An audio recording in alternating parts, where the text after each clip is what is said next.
Vancha kalpatarubhyascha kripa sindhubhya eva cha patitanam pavanebhyo vaishnavebhyo namo namah. Jai Shri Krishna Chaitanya Prabhu Nityananda Shri Advaita Gadadhara Shri Vasadi Gaura Bhakta Vrinda Hare Krishna Krishna Krishna Hare Hare Hare Rama Rama Rama Hare Hare. Srila Prabhupada ki jai. Srila Rupa Goswami Prabhupada ki jai. Srila Jiva Goswami Prabhupada ki jai. Ananta Koti Vaishnava Vrinda ki jai. Nitai Gaur Premanande Hari Hari Bol. Thank you once again, dear devotees, for kindly being present here. Actually, it's very difficult to get a Vaishnava audience. And the fact that Srila Prabhupada has created such a wonderful society for all of us, and we get devotees from all around the world who are Sahridaya. Sahridaya is like-hearted, like-minded, and this is all the glory of the wonderful prachar that Srila Prabhupada did. And it was his Upadeshamritam, Nectar of Instruction, that I first read back in 2001. And when I first read Upadeshamritam, I had absolutely no idea of many of the technical terms that were being explained. Today it's 2022. And here I am still trying to understand Shri Upadeshamritam. But I need the help of all of you, dear devotees. So there is a verse in the Mahabharata which says that 1/4 of the understanding comes from the Guru, 1/4 comes sa-brahmachari, discussion with other students, 1/4 comes by one's own strength, and 1/4 of the understanding comes only with the passage of time. So I am dependent on all of you for 1/4 of my understanding. It is these discussions after the class that help me strengthen my understanding. So thank you very much, dear devotees, for kindly being here. We are continuing from where we paused last time. We are in our Śrī-Upadeśāmṛtam series, and we are studying Śrī-Upadeśāmṛtam in great detail. We will Sri Rupa Goswami, and then we will continue ahead. Nirmathya bhakti pathodhim udhritam bahuyatnatah upadeshamritam yena tam Shri Rupam upasmahe. We offer worship to Sri Rupa Goswami, by whom the ocean of bhakti was churned and the nectar of instruction, that is Upadeshamritam, was extracted with great effort. So it is Sri Rupa Goswami who is explaining to us 6 activities that are unfavorable to bhakti, that destroy bhakti. Actually, literally he says pranashyati, destroy bhakti. But the commentators have explained that bhakti is never completely destroyed. It only gets delayed. And in that sense, it appears to be destroyed. So Srila Rupa Goswami was explaining these 6 activities. Atyaharah prayasascha prajalpo niyamagrah janasangascha laulyam cha shadbir bhaktir vinashyati. So bhakti is destroyed by these 6, namely atyahara, that is overeating or overconsumption, and prayas, over endeavor for non-devotional gain. We saw this last time. Then prajalpa, today fruitless talks. So we will discuss today what is pra-jalpa. Now it's very important to understand. Previously, I had said that Sri Rupa Goswami is attaching the suffix ati to ahara. So in atyahara, we don't simply have ahara, we have ati ahara, over consumption. And last time I said this ati also gets applied to prayasa, that is over endeavor, because some prayas, some endeavor is required to survive in this world. So that prayas is not being spoken of in this verse. Some basic endeavor is required to stay in the material world. In the Bhagavad Gita, Krishna says, Sharira yatra pichate, your basic bodily maintenance cannot happen if you don't put basic effort in the material world. So when he says prayas, the term ati from ati ahara automatically comes and aligns itself with prayas, and it means ati prayasa. So we have ati ahara, which is atyahara, and then we have ati sticking to the term prayasa. Now, does ati stick to the term prajalpa also? So the answer is no, because prajalpa itself has pra, the prefix pra, and pra itself means excess. So prajalpa doesn't need any additional suffix, prefix, because the prefix pra itself indicates excess. But we have to see what is jalpa and what is prajalpa. So we have to see what are the traditional understandings of the term jalpa and prajalpa. So according to the great grammarian Panini Muni, the term jalpa is formed using a similar sounding verbal root jalpa. And Panini Muni says jalpa vyaktayam vachi. This verbal root jalpa is used in the context of vyaktayam vachi, audible speech. And it is also used in the context of prattle. Now, Dhāmeśvara Prabhu, can you please simplify this term? What does prattle mean? Do you? I'm sorry, I've never heard that word before. Okay, no worries, Prabhu. So we have a dictionary to help us. So Prabhu, here is Cambridge Dictionary, and you can kindly read the meaning of prattle. It's a funny definition. To talk in a silly way or like a child for a long time about things that are not important or without saying anything important. Right. So this is prattle. So prattle basically refers to, in English, there is a term called as blabber, a similar word, blabber. And in Hindi, also there is a similar word, badbad, bakwas. So in English, it is called blabber, or old term is prattle. So basically, the verbal root jalpa is used in the context of prattle. So somebody is prattling. So we say jalpati. Jalpati means he is prattling. So when pra is added, it becomes excess prattle. As I explained, the prefix pra means excess. So when pra is added, it means excess prattle. So there is a dictionary of Sanskrit. It is called Vaijayanti Kosh. It says prajalpanam bahuditam. So prajalpa refers to excess prattling. So this is Vaijayanti Kosh of Sri Yadava Prakasa. Sri Yadava Prakasa was one of the gurus of Sri Ramanujacharya. So he was an impersonalist, but he was one of the gurus of Sri Ramanujacharya. So Sri Yadava Prakasa, he has compiled this dictionary where he says prajalpanam bahuditam. Prajalpa means excess prattling. So jalpa means prattling and prajalpa means excess prattling. So this is, we have a grammatical understanding of the term prajalpa. Now we will move beyond grammatical understanding and we will see what is the meaning of prajalpa in this context. So our commentator on Śrī-Upadeśāmṛtam, Shri Radha Raman Goswami, he says prajalpo vithaiva tattan nindadi vag adambara. A simple explanation. He says the term prajalpa refers to useless display of verbosity through frivolous criticism of others, etc. So Dhāmeśvara Prabhu, once again, I'll need your help. Have you heard the term verbosity? Yeah. So what does it mean, Prabhu? To use so many words and ways of speaking and figures of speech and phrases and right. Just a lot of ornament but no substance. Right. So that is called verbosity. The dictionary also defines this in a similar way. So verbosity is the quality of being verbose, that is using too many words, basically. So Sri Radharaman Goswami is saying that prajalpa is useless display of verbosity.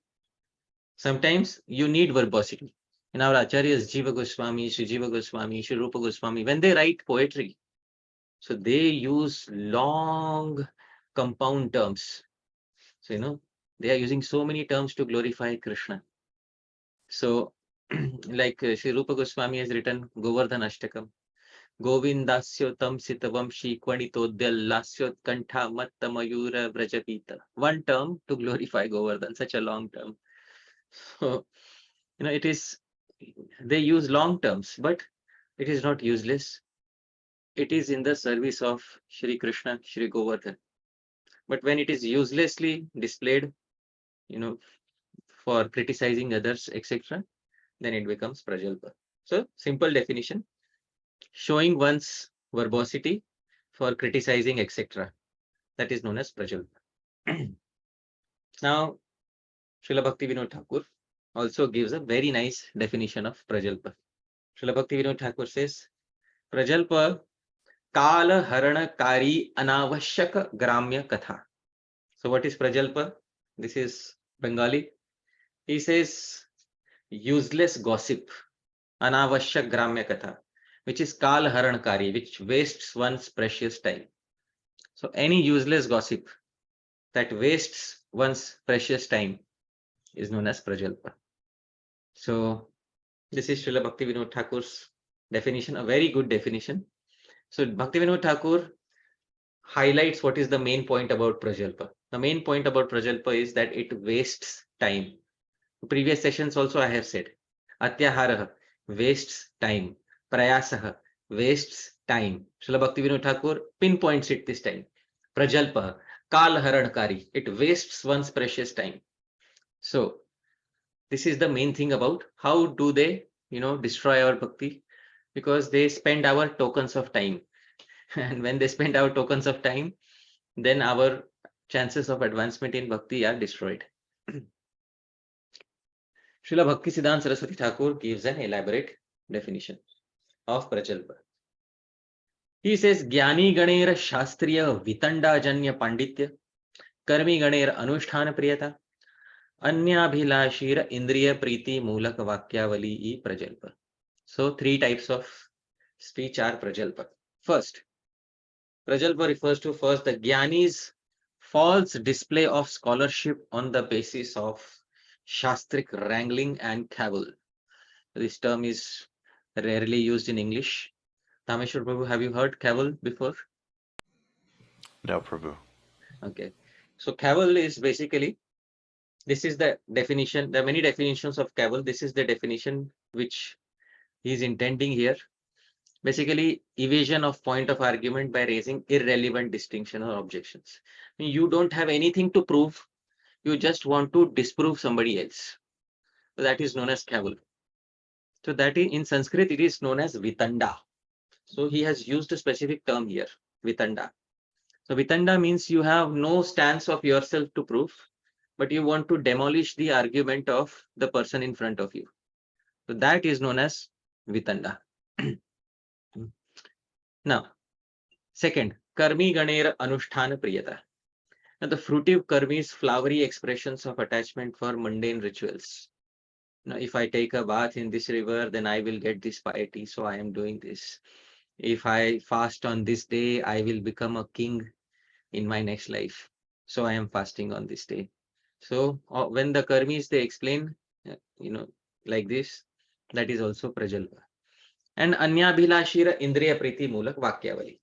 And blabberous statements, vakyavali, of sense gratification made by anyabhilashis. What is anyabhilashi? Individuals who have non-devotional desires, basically non-devotees. So any sense gratification expressed by non-devotees is also prajalpa. So, dear devotees, as I explained last time, Srila Bhaktisiddhanta Saraswati Thakura is explaining prajalpa in a way which gets applied even to non-devotees. Whereas Srila Rupa Goswami wrote Upadeshamritam specifically for devotees. But why is Srila Bhaktisiddhanta Saraswati Thakura applying it also to non-devotees?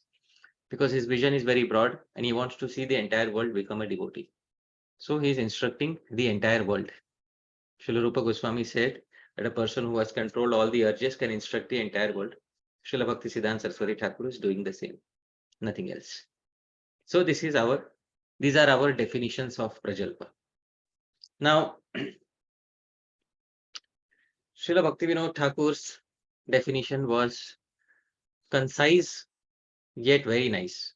So any time wasting speech is known as Prajalpa. Srila Bhaktivinode Thakur says that in another literature, he says that not all Prajalpa is to be avoided. Actually, there are two types of Prajalpa. Please hear carefully, dear devotees. There are two types of Prajalpa. First is Bhakti Pratikul Prajalpa. Prajalpa that is unfavorable to Bhakti. And second is Bhakti Anukul Prajalpa. There is some Prajalpa that is favorable to Bhakti. Now, till today, we have heard only about Prajalpa as being unfavorable to Bhakti. Srila Bhaktivinode Thakur has also given a category of Prajalpa that is favorable to Bhakti. And we will explore both these categories. But the commonly heard category is that Prajalpa is unfavorable to Bhakti. So Srila Bhaktivinode Thakur says, let's explore this in detail. That what types of speech are unfavorable to Bhakti? What are the subcategories of Prajalpa? Let's see what are the different types of Prajalpa that are unfavorable to our bhajan. Srila Bhaktivinode Thakur says, first is Vritha Galpa, useless talks in general. Now, I will give an example of this. Let's say me and Dhāmeśvara Prabhu, we are, good friends. We stay in the same city, and then we stay near each other. Every day we eat together. After eating, we both sit down, and I start talking to him. So, did you watch the baseball match yesterday? And then he said, yeah, I watched. It was nice. My favorite team, it was playing, and the match was so nice till the last ball. We were hooked onto the TV screen. So in this way, Bhaktivinode Thakur explains, there are some people in the villages, after they have their food, and they sit down and they start talking about politics, sports, useless topics. So that becomes Vritha Galpa, useless talks in general. Now, dear devotees, we have to understand that when Bhaktivinode Thakur is saying this, we have to understand that sometimes a person may have to indulge in some useless talk. Let me give an example. For example, if somebody is the principal of a school, so that principal of the school or a sports teacher in a school, they have to keep themselves updated with the latest events in sports. So for the sake of their job, they may need to discuss these things with some individuals. So when it is necessary and to a very small extent, somebody may indulge in such talks, it doesn't fall under Vritha Galpa. Vritha Galpa means one becomes addicted to such talks. That is what Srila Bhaktivinode Thakur is indicating here. Please try to understand. It is impossible for a householder to avoid useless talks completely. Sometimes it will be needed to talk uselessly. You go to the gas station, you have to talk something useless with the person who's filling the gas. Or you go board a bus, you go board a train, you go board a flight, you have to talk to many people. So for a householder especially, they cannot completely avoid useless talks. But what they have to avoid is taking rasa, tastefully engaging in useless talks. This is what Srila Bhaktivinode Thakur is indicating here. So this is what we have to understand. When it becomes a habit, that is when it becomes prajalpa, dear devotees. Next, vitarka. So logical wrangling and khaval.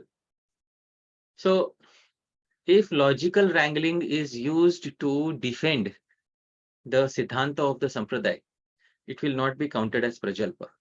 But when it becomes a habit, and when one goes seeking logical wrangling and khaval, that is when it becomes prajalpa, dear devotees. When you start taking taste in it, when you start taking rasa in it, that is when it becomes prajalpa.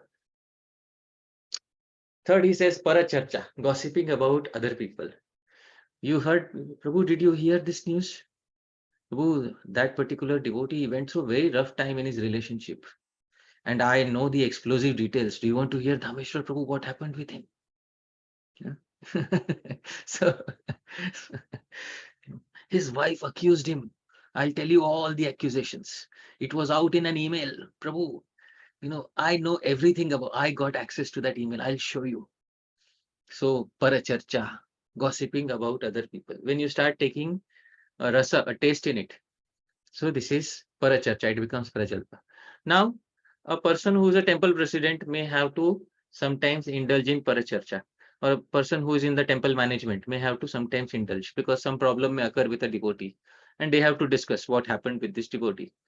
But when you start taking taste in it, rasa in it, and when you start speaking about it to many people, that is paracharcha.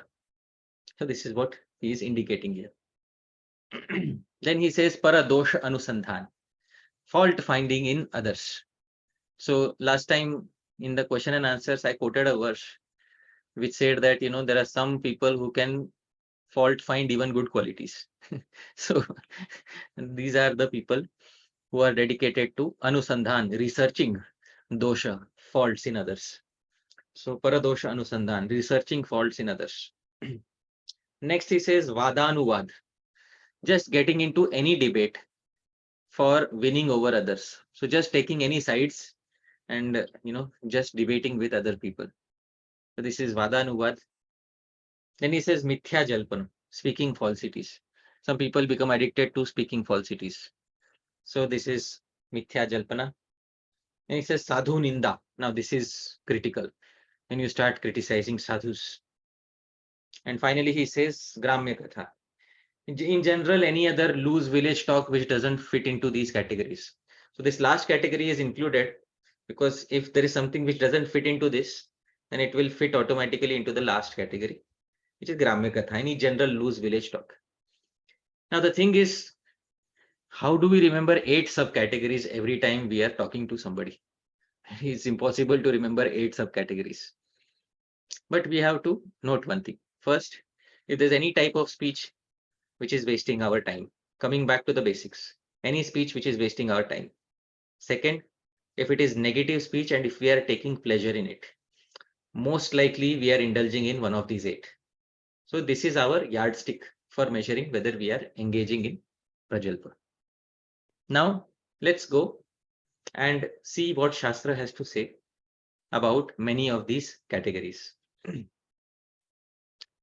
So I have previously stated this verse that the first category was, useless talks, and Shastra says that useless talks, they waste our time.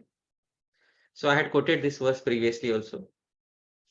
Kshanashah kanashashchaiva vidyamartham cha sadhayet kshane nashte kuto vidya kane nashte kuto dharam. I have modified the translation now to make it more appealing. So Kshanashah kanashashchaiva vidyamartham cha sadhayet. Good knowledge should be acquired by collecting and saving tokens of time. Whereas prosperity should be acquired by collecting and saving tokens of money. Kshane nashte kuto vidya, kane nashte kuto dhanam. For one who wastes time tokens, where is the possibility of acquiring knowledge? And for one who wastes tokens of money, where is the possibility of acquiring prosperity? So this, dear devotees, if we engage in useless talks, it wastes our time, and this is what Shastra says. So this was the first category, Vritha Galpa. Second is Vitarka, logical wrangling and cavil. I explained that not all logical wrangling is bad. So Srila Jiva Goswami has told us that what type of logical wrangling is bad, what type of cavil is bad. Srila Jiva Goswami, in his commentary to Bhakti Rasamrita Sindhu, he quotes a very nice verse. He says, Purva para virodhena kunvartho bhimato bhavet ityadyam uhanam tarkah shushkatarkam tu varjayet. He says, by looking at all the bona fide Shastra, one should decide upon a meaning which resolves all contradictions. So one should use logic, one should use argumentation to resolve contradictions. That is the purpose of logic and argumentation. If there is any apparent contradiction in Shastra, you should use logic. You should use Shastra to resolve the contradiction. And he says, Ityadam uhanam tarka. This line of thought based on Shastra is bona fide tarka, bona fide logic. But shushka tarkam tu varjait. Dry logic devoid of Shastra should be given up completely. So any logic, any wrangling which is not based on bona fide Shastra, which is not aimed at finding the truth, which is not aimed at harmonizing differences in Shastra, any such logic should be given up. But if logic is meant for harmonizing differences of opinions in Shastra, if it is meant for arriving at the truth, then it will never be considered as prajalpa. Now, paracharcha and paradosha, fault finding and gossiping. So there's a very nice verse which speaks about fault finding and gossiping in Shastra. A few sessions ago, I had quoted this verse too. Prayah prakashatam yati malinah sadhu badhaya nagrasishyata chedarkam kogyasyat simhika sutam. Prayah prakashatam yati malinah, critics and backbiters, sadhu badhaya. They make their presence in the world felt only by giving trouble to saintly souls, by fault finding in them. Na grasishyata chedarkam kogyasat simhika sutam. Who would ever know about the existence of the dark planet Rahu if it would not give trouble to the effulgent sun by eclipsing it from time to time? So people know about Rahu, the dark planet, only because it, finds a fault in sun and exploits that fault. So similarly, there are some people who survive only on sensationalism in the society of devotees, who survive only on critiquing others in the society of devotees. So these people are like Rahu. And therefore, this is the only way by which they will have any claim to fame in the society of devotees. They have very little positive contribution. If you ask them to speak Hari Katha, speak about Krishna, maybe the only thing they know is that Krishna is the Supreme Personality of Godhead and he stays in Goloka Vrindavan. But if you ask them about gossip, oh my goodness, they have all the latest emails and articles on the internet. And they have written commentaries on each and every one of those articles, dear devotees. So this is Prajalpa, gossip and critique. Next is Vadanuvad. Somebody learns Shastra simply for defeating others. So, let's say if I learn Shastra, after learning, I pick one topic and I purposely entangle somebody in that topic. So one morning I meet Dhāmeśvara Prabhu, and Dhāmeśvara Prabhu has, he's a good friend, but I purposely introduce the topic. So Dhāmeśvara Prabhu, uh, do you know about the Jiva? Prabhu, how did the Jiva fall from the spiritual world? So I purposely introduce a topic which I know has multiple points of view. And then Dhameshwar Prabhu is, he's unprepared for the question. So he expresses an opinion which he has heard from the sadhus. Then I immediately pull him into a debate. So this is debates for winning over others. So some people use their Shastric knowledge only for getting into debates for winning over others. There's a nice verse in Shastra for such people, dear devotees. Madopashyamanam shastram khalanam kurute madam chakshuhu prakashakam teja ulukanam imandhatam. Madopashamanam shastram. Shastra, scriptural knowledge, is meant for mad upashaman, removing one's arrogance. But khalanam kurute madam, for the wicked, Shastra leads to even greater arrogance. So Shastra is meant for removing arrogance, for bringing humility, but for wicked people, it leads to more arrogance. Analogy is given. Just as the brilliance of the sun is supposed to remove darkness and illuminate the eyes of the entire world, but for the owls, the light of the sun makes them blind in its presence. So the entire world becomes illuminated by sunlight, but the owls, they close their eyes at exactly that point of time. So similarly, Shastra is supposed to illuminate everyone's eyes, chakshu, and remove their arrogance. But for some people, it increases their arrogance. And they then try to find topics for debating with others and to prove their point of view as superior. So this also, dear devotees, is Prajalpa, as Srila Bhaktivinode Thakura has clearly specified. Aim of learning Shastra is very clear. What is the aim of learning Shastra? The aim of learning Shastra is Brahma Jigyasa. Brahma Jigyasa is you inquire about the absolute truth. So after learning Shastra, one has to perform Brahma Jigyasa, inquire into the absolute truth. Now, instead of Brahma Jigyasa, one becomes a wrangler and then uses Shastra to defeat others, then it is incorrect. Before Sri Chaitanya Mahaprabhu, he started displaying the symptoms of a Vaishnava. Sometimes he would do this. Sometimes he would catch Gadadhar Pandit on the banks of the Ganga, and then he would take up one topic from Nyaya Shastra, from logic, and then he would start asking questions to Gadadhar Pandit. And Gadadhar Pandit would say, please excuse me, I have some very important work to do. And then Chaitanya Mahaprabhu would say, Gadadhar, how long are you going to run away like this from me? And then Chaitanya Mahaprabhu would say to the students, his students, these Vaishnavas, they run away from me, thinking that I am a great logician. But one day I will prove myself to be the greatest Vaishnava. So Chaitanya Mahaprabhu said like this. But previously, Chaitanya Mahaprabhu also loved to engage in debates with Sri Gadadhar Pandit. He would love to catch Gadadhar Pandit and engage in debates with him. Now, next is Mithya Jalpana, speaking falsities. So some people become addicted to speaking lies. And when they are caught, they have one standard thing to say. I never said that. I never said. Who told you? I never said that. Flatly denying. This is called lying through your teeth. In English, there is a phrase, lying through your teeth. So some people lie through their teeth. There is a gap between the teeth. So some people, lie through their teeth. So and this is speaking falsities. And to people who are addicted to speaking falsities, there is a verse in the Bhagavatam, which also I have quoted previously. The earth says, Nahya satyat paro dharma, iti hovacha bhuriyam, sarvam sodhum alam manye rite lika param naram. A lika param, somebody who's addicted to lying. So she says there's nothing more sinful than untruthfulness. And because of this, Mother Earth once said, I can bear any heavy thing except a person who's a liar.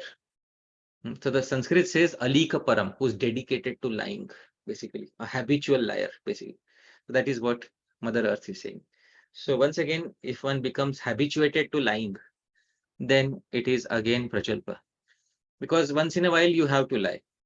Statistics say that all humans speak at least one lie every day. So it's impossible to escape lying. The great Maharaj Yudhishthir also had to lie once in his life.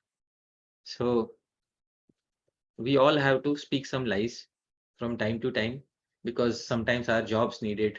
Sometimes we are into business and business means speaking lies. Sometimes we are a lawyer and some of us are lawyers. And lawyers means, you can't speak the truth. So many times you have to speak lies. But when you become habituated to it, especially amongst devotees, then it becomes prajalpa. Next is Sadhu Ninda. Now, many of the previous types of prajalpa were about wasting time. This type of prajalpa not only wastes your time, it directly destroys our bhakti.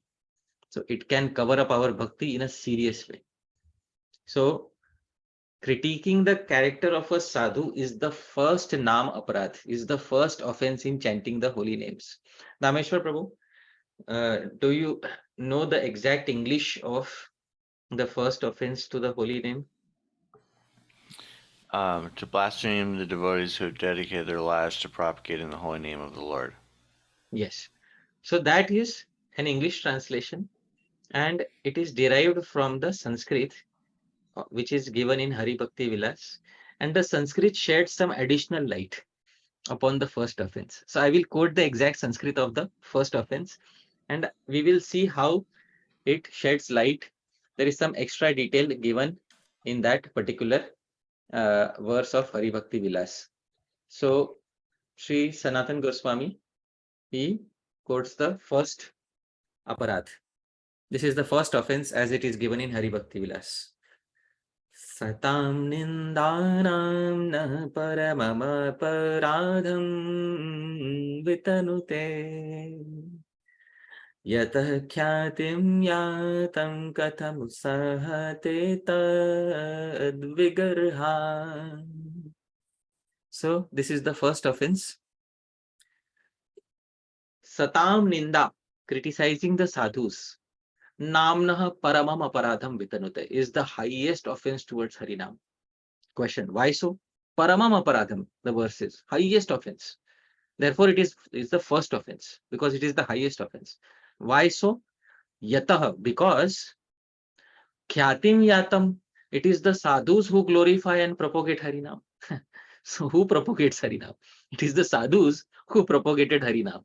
So katham usahate tad vigarham. So how can Harinam tolerate an offense against its own propagators? So this is the exact Sanskrit. So why is it the highest offense against Harinam? Because sadhus were the ones who were propagating Harinam. Now you criticize the sadhus. So how can Harinam tolerate an offense against its own advertisers? This is the first offense against and the greatest offense against chanting Bhagwan's Naam. So all of our efforts for Kirtan, all of our efforts for Japa, all of our efforts for Smaran will go in vain if we are dedicated to, if we take pleasure in critiquing the sadhus, or if we even, sometimes do it once, then also it can have a very negative effect on our bhajan. So dear devotees, this offense which we saw, Sadhu Ninda, was, it is the deadliest offense. And Acharyas have said it is Hatimat. Hatimat means like an elephant offense. Like an elephant destroys a beautiful garden, it can destroy the beautiful garden of our bhajan, which is, which we carefully decorated with many flowers of realization. So this is Sadhu Ninda, and last is Gramya Katha, and any loose village talk in general, which doesn't fall into these categories, will fall into Gramya Katha. So basically, wasting our time on, let's say somebody's, nowadays there is a term known as death scrolling, a new term that I heard, death scrolling. So have you heard, Dhāmeśvara, what is death scrolling? I think it's doom scrolling. Yeah, doom scrolling. I'm sorry. I'm sorry. Doom scrolling. Yeah. What's doom scrolling? Well, you have the feed on social media, and Right. so you're just like, just going down it Yeah. to doom, like. Yeah. So like you have Twitter, or no, so on Twitter, you just one after other, you have, opinions coming through, and you just keep reading and reading and reading and reading. You started at 8 o'clock in the night, and suddenly you realize it's 12 o'clock. Oh my goodness, I have to wake up in another 3.5 hours. So although we are not talking directly there, but we are hearing, and in our mind we are discussing those opinions basically. So this is Gramya Katha, a miscellaneous which doesn't fall into the previous categories. So Srila Bhaktivinode Thakura has kept that category so that that which doesn't fall into the previous categories ends up falling in this category. So any loose village talk falls in this category. Now, dear devotees, this was Prajalpa that harms our bhakti. Now there is a good solution, because I don't want to only speak about negatives. The good solution is, when we advance on the path of our bhajan, we gradually learn the prajalpa of the spiritual world. So there is a prajalpa which is there in the spiritual world. Srila Bhaktivinode Thakur categorizes it as Bhakti Anukul Prajalpa. So prajalpa that is favorable to bhakti, dear devotees. So there is a lot of prajalpa that is favorable to bhakti. And there is a verse. Now Srila Bhaktivinode Thakur has not elaborated much on this, but he has just given a hint. So all this elaboration that you are seeing now is not by Srila Bhaktivinode Thakur. It is myself who is elaborating on this. Srila Bhaktivinode Thakur has only said that there is a lot of prajalpa in the spiritual world, which is performed by the sadhus. So he has not given much detail, but I am giving some details about this here, because there is the term prajalpa in relationship to the spiritual world also. So in the 10th canto, there is a very nice verse. Taddarshana sparshananupatha prajalpa shayyāsanāshana sayauna sapinda bandha. So this is Srimad Bhagavatam 10th canto, chapter 82, verse 30. Indeed, in these relationships, you see and touch him, darshana sparshana, directly. Him means Lord Shri Krishna. Walk beside him, anupatha. Converse with him, prajalpa. You prattle with Bhagavan. So basically, you enter into a relationship with Bhagavan, and then with Bhagavan, you engage in prattling. You speak any nonsense, that comes to your mind with Bhagavan. That is happening in the spiritual world. So let me give an example. So when Krishna and his friends, so in the morning they leave for the forest. When they leave for the forest, in the forest sometimes there are mountains, sometimes there are valleys. So in valleys, when you say something, Hari Bol, so the valley says Hari Bol, Hari Bol, Hari Bol. So Krishna's friends like that very much. So Krishna's friends, they start speaking some not so good words to the valley. So, and then when the valley speaks back, they all laugh. So, dear devotees, this is prajalpa, and with Krishna, they are prattling around. They are speaking about all these small details, which usually in the material world will be considered as prajalpa. When the gopis are with Krishna, they are also doing prajalpa from time to time. They are asking him about how their hair is. Do you like my hair this way, Krishna? Do you like my hair that way? Yesterday I made my hair in this way. I hope you liked it. Hmm. How does my hair look today? Now, if a lady would ask a man in the world today, in the material world, how does my hair look? I made it yesterday like this.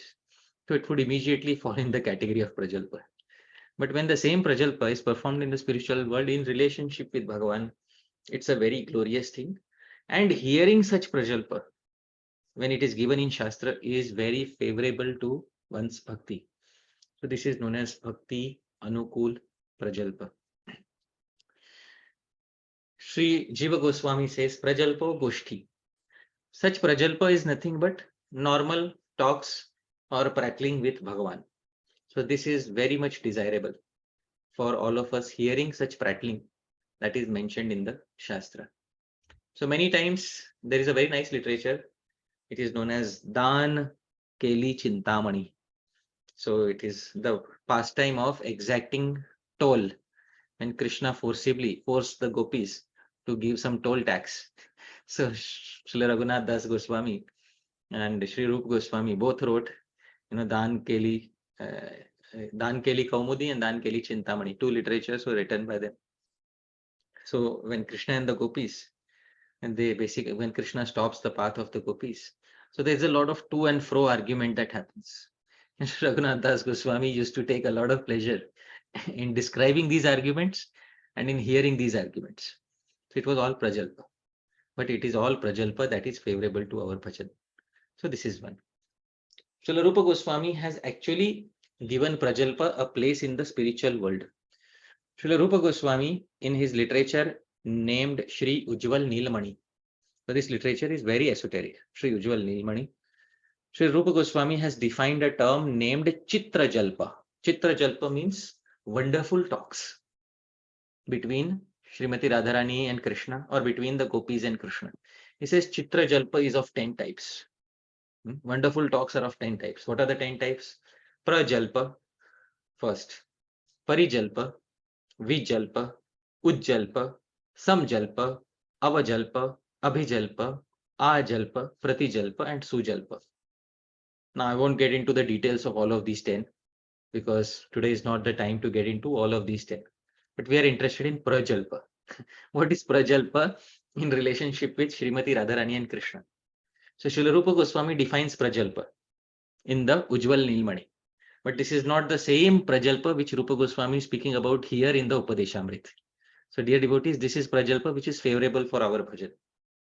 So what is this Prajalpa which happens in the spiritual world? So Sri Rupa Goswami says, Asuyershyamadayuja yovadhirana mudraya priyasya kaushalodgarah prajalpah satukal kirtyate. So Prajalpa is speech which denigrates akaushala udgarah, the tactlessness of one's lover with expressions of disrespect. It is spoken in a mood of envy, asuya, jealousy, irshya, mada, and pride. So sometimes Srimati Radharani criticizes the behavior of Krishna, and she criticizes his lack of, tact in dealing with her. And then she starts criticizing him amongst her friends. So this is known as Prajalpa. So sometimes what happens is Srimati Radharani is waiting for Krishna to arrive late at night, but Krishna doesn't come. Krishna purposely makes her wait. And when Krishna doesn't come on some nights, then she starts waiting for him. And when he doesn't come, and then the news comes that Krishna has gone to somebody else, then she becomes very angry. And when she becomes very angry, she starts doing Prajalpa. She starts critiquing his qualities in front of her friends. So this is Prajalpa as Srila Rupa Goswami has described. One example of Prajalpa also occurs in the Song of the Bee, Srimad Bhagavatam 10:47-12. So I'm giving a reference here, a pointer here. Devotees who want to see the Prajalpa of Srimati Radharani can refer to this verse where she's talking to the bee and criticizing Shri Krishna's quality. She's telling the bee, go tell him to, go tell him to enjoy with the women in Mathura. Don't come here.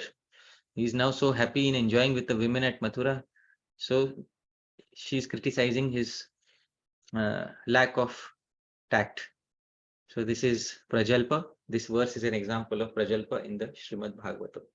So dear devotees, in this way, there are many, many types of favorable Prajalpa that we can have in the spiritual domain.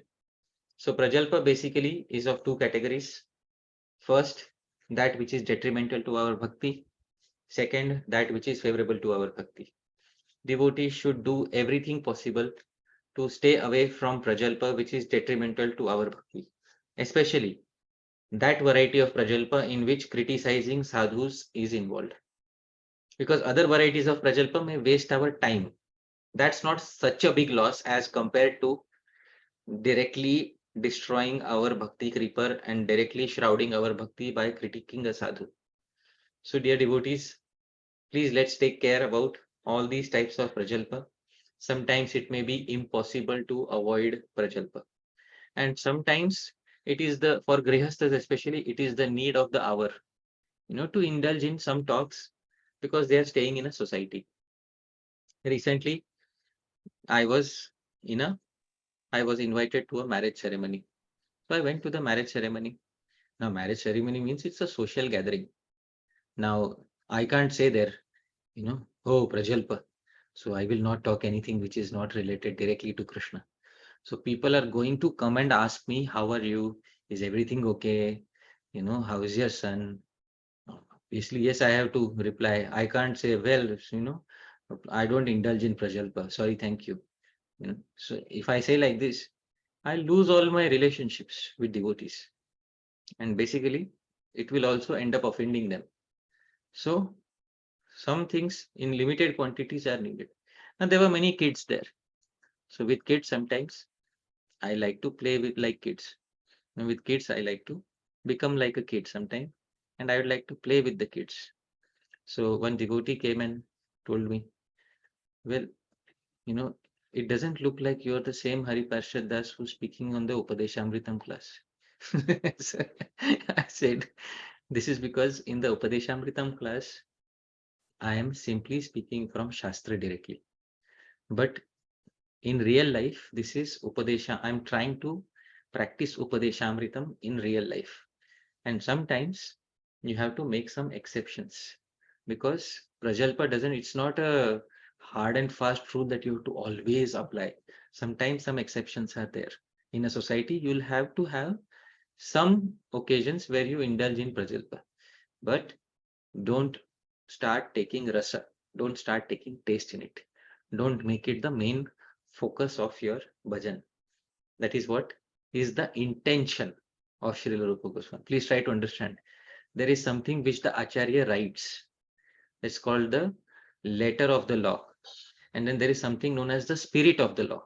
There is a difference between the letter of the law and the spirit of the law. The letter of the law says prajalpa, and it appears as if all talks that waste time should be avoided. But the spirit of the law is that although it is impossible to do that in a society, a sadhaka should try their best to not try and do it proactively with taste. That is the spirit of the law.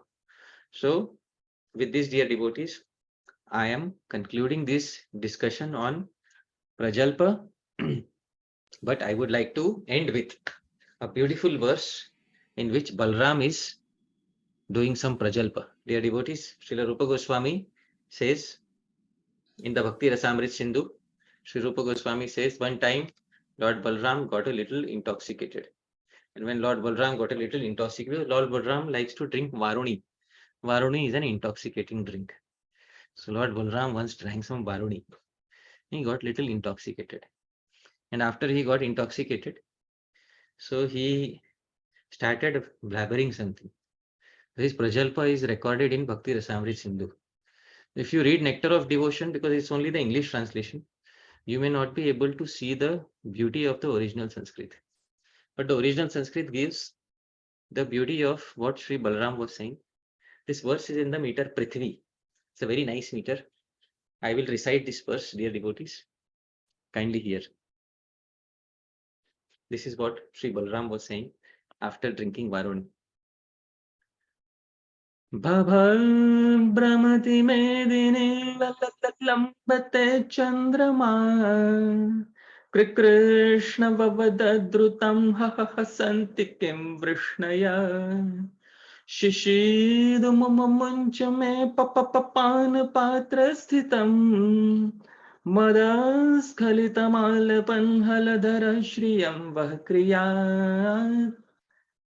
So, dear devotees, I have translated it in a creative way. Lord Balram, after drinking Varuni, is intoxicated and is blabbering. Baba Baba Brahmati Medini. Oh Krishna, the earth is spinning around. La la la lambate Chandrama. The moon is hanging upside down. Krishna. Oh Krishna. Vavada Drutam. Tell me. Ha ha Santi Kim Krishna. If the Vrishnis are laughing on me. Shishi Dumabunchame Papapana Patrasitam. Give me wine in my drinking vessel. Madas Khalitamalapan Haladhara. May Lord Haladhara, who was thus faltering in intoxication, Shriyam Vahkriyat, ensure prosperity for all you transcendental drunkards. Thank you very much, dear devotees, for kindly being here with me in this session on Śrī-Upadeśāmṛtam, second verse describing Prajalpa. I sincerely hope that all of us get to hear Sri Balaram's Prajalpa one day directly from him. Thank you very much. Hare Krishna. Thank you so much, Hari Pārṣada Prabhu. We'll go now to questions and comments. If you have a question about previous verses, please make sure you listen to the classes on that first. And if you have any questions that aren't directly related to today's class, just wait till others ask more direct questions. And we'll start with Srinath Prabhu. Thanks. Hare Krishna Prabhu. Hare I Krishna. hope everyone is well. Wonderful class, Prabhu. I have a couple of questions, and the first one is on Sadhu Ninda Prajalpa. So we see, strictly speaking about devotees, there are three categories of devotees, Uttamadhikari, Madhyamadhikari, and Kanishtadhikari. Right. And at our stage, we respond. So how, we can guard at these stages? What are your recommendations? Like, most of the recommendations you suggested are like, for quite self-realized people or self-controlled people. This is first part of my question. Can I ask my next? So let me get your first question correctly. That the solutions suggested are for devotees who are quite elevated. But what about devotees who are not elevated? Right? Mhm. The verse in itself is negative in the verse Atyahara Prayasascha Prajalpo Niyamagra is in itself a negative verse. It's not a positive verse of things that you should do. The verse is itself negative in nature. So these are things that you should not do. So in explaining it also, the acharyas have explained in a way that what should you not do. The additional detail by Srila Bhaktivinode Thakura is that prajalpa which you can indulge in. And that is the prajalpa that happens in the spiritual domain. So even in a verse which describes things that you should not do, the acharyas are able to find a small window of opportunity of doing the same thing. Because, the same thing which acts as poison sometimes acts as medicine. Sri Narad Muni says that in the first canto, that the same thing which, one man's poison is another man's medicine. Or, the same substance is sometimes becomes poison and sometimes becomes medicine. So the acharyas, wherever it is possible, they have given some solutions. Otherwise, it's a restrictive verse. And we can't deny the fact that the verse is restrictive in sense. What can we do? What can devotees who are new, what can they do? They can focus on the restrictions, because this is restrictions. These are restrictions which is possible for everyone. It's easily possible. It's not like sense gratification, which makes you weak at heart. This is not like that. It's not like gross sense gratification. This is something which new devotees can easily try to avoid if they have a little presence of mind. So mainly it is negative restrictions for the new devotees, and mainly associating with the sadhus and getting into actual shastra, actual Krishna Katha. And then there is a higher realm of prajalpa which is there to be enjoyed by the devotees. So in the lower realms, we will automatically give up. That is what it is there. Thank you. Common sense play a major role in our initial, Right. stage Krishna consciousness. Okay. The second part of question is like Sadhu Ninda, Prajalpa. Like if you see uh, at the organization, name it like a temple or any sangha that is running around, Bhakti Vriksha, we often see like rather focusing on Srila Prabhupada. Some people act like recruiters, and in doing so, just to show the line bigger, the other line need to be diminished, and it's quite flourishing. Where from where I see. So, is this also considered as Sadhu Ninda, Prajalpa? Actually, Though the recruiters are working uh, in the good with good intentions, but something that is the ground problem, root for the opportunities given to the newcomers for Sadhu Ninda. I'm not able to really understand the question. The question is that some people are focusing No, more on that's recruit. it's like if I'm affiliated to one guru, Hmm. so it's very natural for me to speak about, naturally for my guru. And at the same time, I will try to draw attentions to the shortcomings of the, disciples of other gurus. Oh, See, right. they're so neglected. They are not even there is no sense of, something like that. Yeah. Now I got it. Okay. So, so some people act as recruiters of their own guru, and they do so by trivializing the disciples of other gurus or trivializing sometimes other gurus themselves. Exactly. So these people are indulging in Sadhu Ninda, basically, when they trivialize other gurus or when they trivialize the disciples of other gurus. A very Kanishta Adhikari cannot see beyond his own guru. This is a fact. Please try to understand. The lowest type of devotee described in Srimad Bhagavatam is one who has a separatist mindset. A separatist mindset means he considers his group as wonderful, good, full of all good qualities. And other groups are described using less charitable words. So this is a separatist, basically. And a separatist is basically carrying out his bhajan in the mode of ignorance.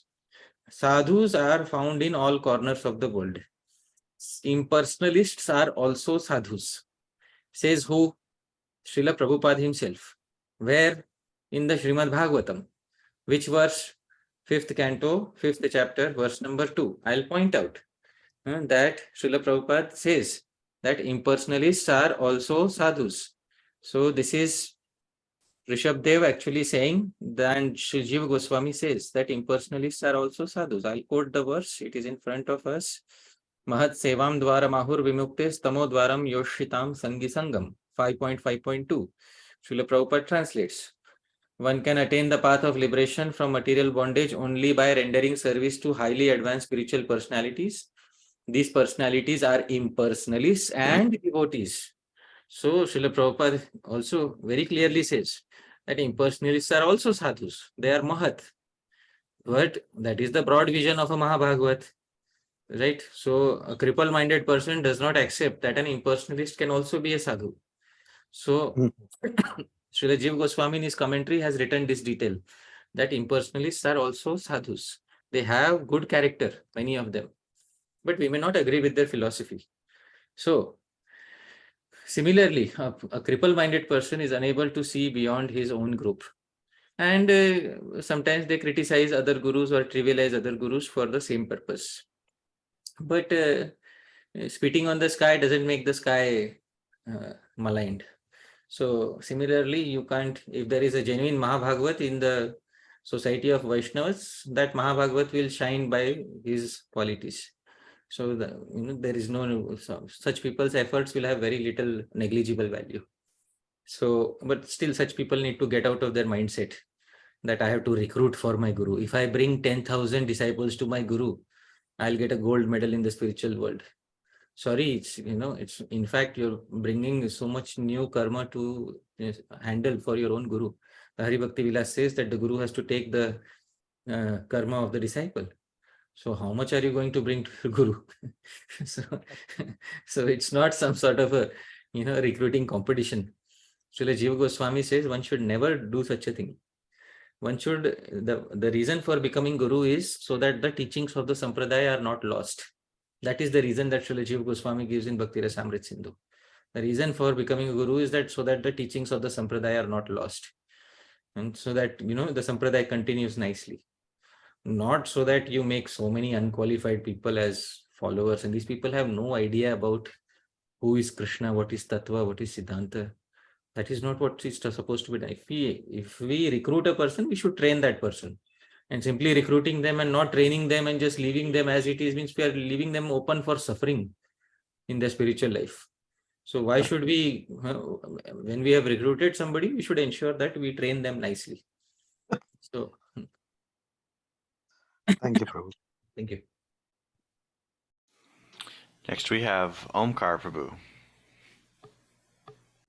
Hare Krishna, bro. Dandat Pranam. Prabhuji, I had this question regarding Sadhu Ninda. I would like to give an example, an indirect example. There may be some differences. Just make sure that there are no names quoted in the example. Yes, bro. Okay. It may be that I may develop some difference of opinions with some Vaishnavas. So, due to which what it may result in that I may have some negative feelings, and sometimes I may spoken about it, or sometimes I may speak about it. So in that case, I would like to understand, because generally it is very difficult for a Kanishta Adhikaris to deal with it, at least initially. So could you please explain what happens is, will it apply to the same level as we apply criticism to a sadhu? Will it apply at the same level to any devotee in as such? Right, right. So, does criticism of a new devotee, we may have some difference of opinion with a new devotee, but does criticism of a new devotee affect us in the same way as the criticism of a Mahabhagavat sadhu? That is the Yes. Yes, basic Prabhuji. question. Yes. The thing is, in the 7th canto of Srimad Bhagavatam, Srila Sridhar Swami says, Nindanam dosh kirtanam. Ninda criticism means to glorify somebody's faults. Now, that person may be a Kanishta Adhikari or new devotee, or that person may be a Mahabhagavat. Question is, why are we interested? Should we find faults based on how they are categorized in their bhajan? If that is our mindset, it means there's something wrong with us. The thing is, we should be least interested. Srila Rupa Goswami will say ahead, Anya Nindadi Shunya Hridam. The highest Vaishnava is somebody who is free from the tendency to criticize anybody. But when you are critiquing somebody, it means finding fault with their character. Try to understand. Critiquing somebody means trying to find something in their character or in their body. Where is it? It said that drishtai swabhava janitair vapushascha doshair. In Upadeshamritam ahead, Rupa Goswami will say the two types of faults that you can see in sadhu. First is a fault in their character, swabhava janitair. Second is a fault in their body. So these are the two types of things that you see. Now, you may see a fault in a philosophical position that they have taken. That's okay. Srila Vishwanath Chakravarti Thakur sees faults in some philosophical positions taken by some Vaishnavas. In Bhakti Rasamrit Sindhu, he takes it up. It's called Sauramyavad. Some Vaishnavas who don't Yes. believe in following Ekadashi. So, so he takes up, he finds, he problematizes their stance in Bhakti Rasamrit Sindhu commentary. So, but he doesn't name them directly, he doesn't name a person directly. Srila Jiva Goswami, he takes up criticism of the Nath Sampradaya, the followers of Dattatreya in Bhakti Sandarbha. So basically, it doesn't name anybody directly. So, as long as you are not critiquing the charitra, in the Sanskrit there is a term, charitra hanan, attacking the character of somebody. As long as that is not being done, you can take somebody's philosophical position and critique it. Let me give an example of this. Some time ago, somebody told me that there is a Vaishnava who is saying that if you don't chant all your rounds by 7 o'clock in the morning, you cannot attain perfection. So I know the name of this Vaishnava also, but I don't have any personal animosity against that Vaishnava. But to say like this, that if you don't chant all your rounds before 7 o'clock, first and foremost, where is it given in Shastra? So it is nowhere given in Shastra.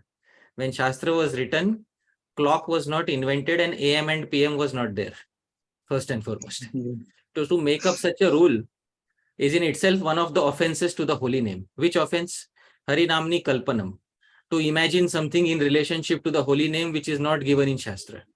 So there are many such things which are going on. So now I will take that statement and problematize it. And I will say it I can say it in a lecture. To say that, if you don't chant your rounds before 7 o'clock, you cannot go back home, back to God. It is incorrect Siddhanta. 100%. It is nowhere mentioned in Shastra. It is one of the aparats to the holy name, Harinamni Kalpanam. To imagine something about the holy name which is not mentioned in Shastra. Did I mention his name? No. Did I speak something about his character? No. That's all. I hope that answers your query. Bro, my question was also about this, that sometimes we may have some difference of opinion with some Vaishnavas. Right. Or sometimes due to our mutual difference in Swabhava, we may develop some negative feelings for some time. So what happens is we just speak about it to some of our near and dear ones. Right. So in that case, after that happens, there is a guilt in our mind that we should not have spoken about these things, but still it just goes on. Yes. So next time avoid that and don't speak names. Speak if and the issues you should have should be philosophical issues, not personal grudges. And don't speak names. Avoid speaking names. And if there's any philosophical issues that we have, then we should speak about that, and that should be it. Nothing more. We didn't come to the society of Vaishnavas to make personal enemies. We didn't come to this society to make enemies. Yes. So don't we have enough enemies in the world outside? We have, right? And if I do the same thing in the society of devotees, then what am I doing here? So I'm not here for making enemies, especially in the society of devotees. So in the society of devotees, don't try to be a confrontationalist, who is making enemies with anyone and everyone who doesn't agree with them. So this is what I'd like to say. But philosophically, if you find an opinion which can be critiqued, go ahead and critique it. Go ahead and critique it without disrespecting the person who, made that opinion. Yes, but it would take some time to give up that feelings. You also get and don't just constantly chase one person. Some people get into a habit of critiquing the philosophical positions of only one person. So don't get into that. That's also sort of an addiction. All right. So, philosophical incorrect opinions may come from various sources. Whichever source it comes from, we should have if we have learned from Shastra correctly, then we should tell people what is the correct opinion. All right. So this is what I would like to say. Okay. Thank you. Now, there's something I want to also say, one more thing, because last time you asked about there are devotees who come to ISKCON, but they come with their cultural baggage. That's what you said. So I wanted to ask you a question which I could not ask you last time. So can I ask you that question, Prabhu? Yes, Prabhuji. Okay. Prabhuji, in your cooking, which oil do you use? We use groundnut oil. Oh, Prabhu, Chaitanya Mahaprabhu uses mustard oil. All the Bengalis, they use mustard oil. So Prabhu, when are you switching to mustard oil? But bro, that's a allowed thing, right? Oh my goodness. Oh my goodness. So you can't culturally change for Chaitanya Mahaprabhu? So, bro, last time I had defined it, the cultural the thing which is mentioned in the Vedas, the applicable of course options. Of course, it's a part of Ayurveda. Mustard oil is the best oil.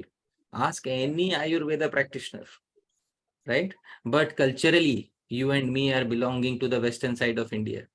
And in the western side of India, we don't cook in mustard oil. We cook in groundnut oil. So it's so difficult for us to even give up our cooking oil. Imagine asking somebody to give up their culture and all the variations of their culture and to say that, why don't you become a devotee like Chaitanya Mahaprabhu? So that's the point I wanted to highlight last time, but I could not highlight. But thank you very much, Prabhuji, for that question as well as today's question. Hare Krishna. Thank you. Hare Krishna. Next we have Bhavya Bhagavan Prabhu. Hare Krishna, Hari Bhakti Vilasa. Prabhu, I've got two questions. Right. So my first question is, sometimes what happens is we see some fault in some devotee, but we really don't propagate that fault. But just because we are seeing that fault and we don't want that fault to develop in ourselves. Like, I'll give an example. Let's suppose there's a group leader, a Sangha leader, who really says, see, we are more philosophically inclined, or we distribute more Gita during Bhagavad Gita marathon. We are very much service oriented, or we are deeply connected to our local temple. So there could be people like that. I mean, so we can see some faults in others, which probably we would not like to propagate, but we would really like to see, okay, this is something I must avoid in my spiritual life. Okay, Right. I'm not telling it to others, but yeah, I'm somehow observing it. So will that still fall under fault finding, Prabhu? And should we do that for our own good, or should we just really avoid that, Prabhu? That is my first question, Prabhu. No, first thing is, what is Ninda? What is criticism?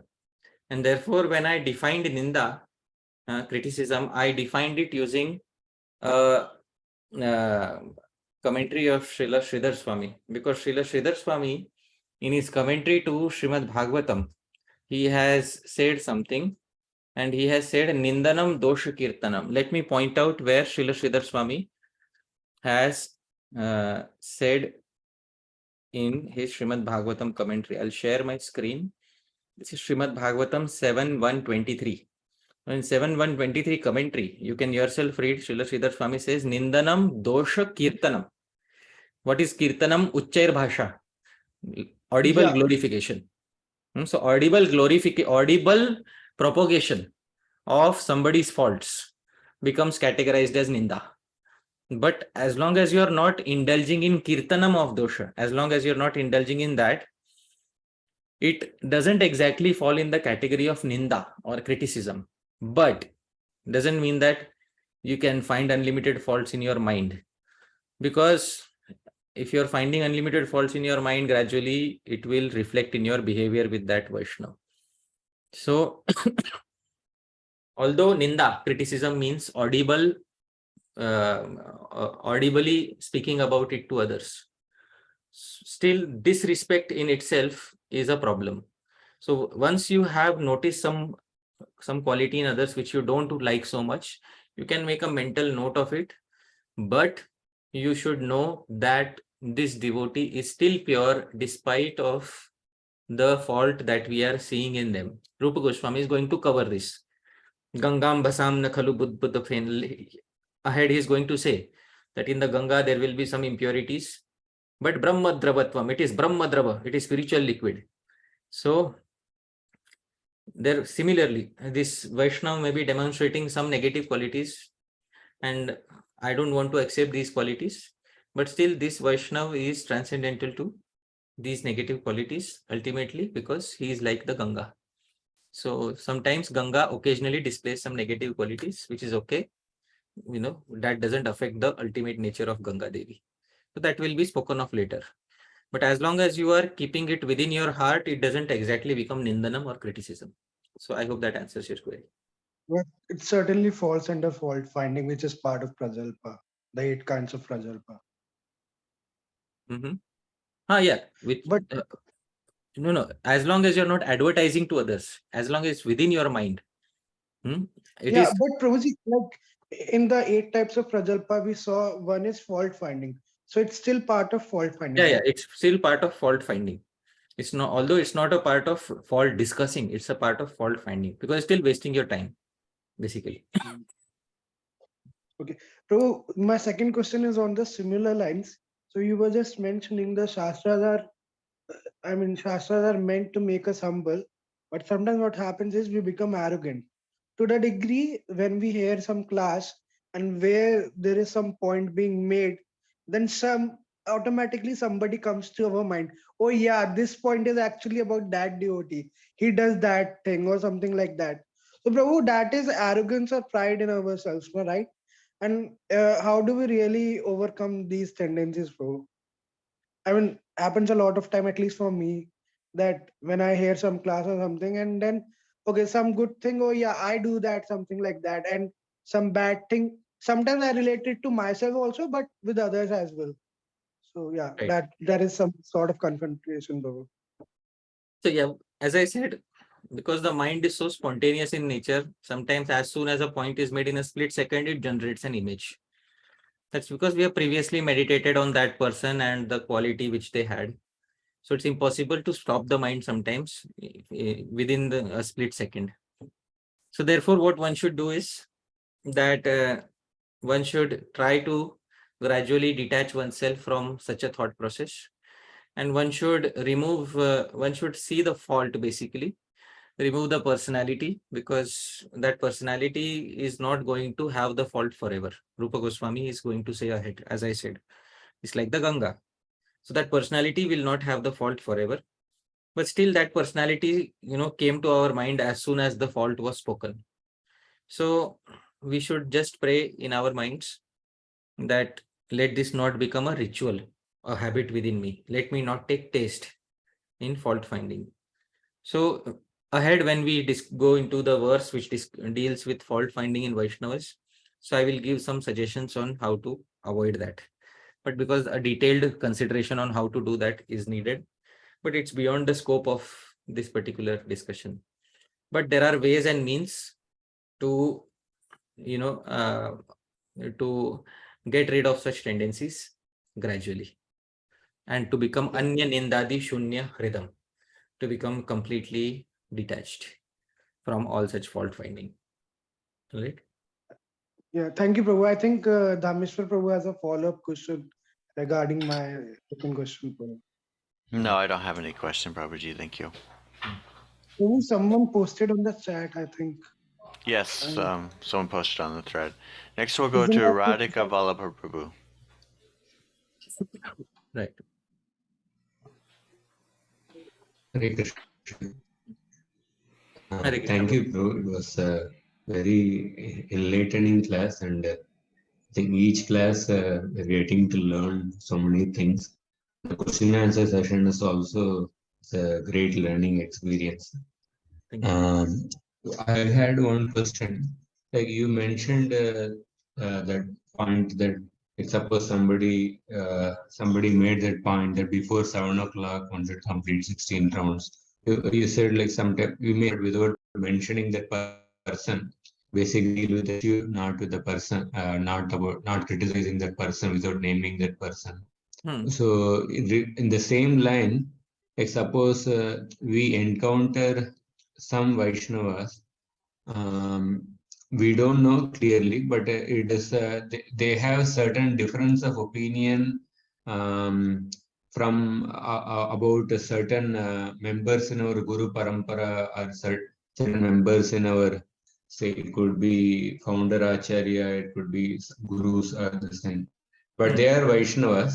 They may have certain different opinion about some of our Guru Varga, but in Siddhanta wise, in regarding to the Siddhanta of Sambandha Abhiday Prayojana of the Srimad Bhagavatam or the Gaudiya Vaishnava Siddhanta, they don't compromise, they don't have any deviation. So how do we actually, can we, difference of opinion, blaspheme certain gurus or something, that it could be something we don't know, but they have their opinion, but can we appreciate Siddhanta? How do we deal with that? Your voice went on and off in the final part of the query, but from what I understood is that if there are some Vaishnavas who are dedicated to Shastra, who accept Srimad Bhagavatam, who accept the Gaudiya Vaishnava Siddhanta, but they have some difference of opinion on the Guru Parampara or some other such matter, then can one still interact with them? And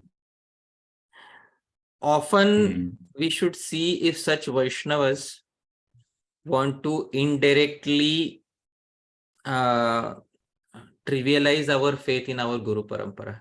Sometimes what happens is we may converse with such Vaishnavas, but they may not say directly something. But sometimes they indirectly try to trivialize our faith in our Guru Janas by purposely bringing up points from Shastra in which they can fault our Guru Janas. So I have seen this tendency in some people.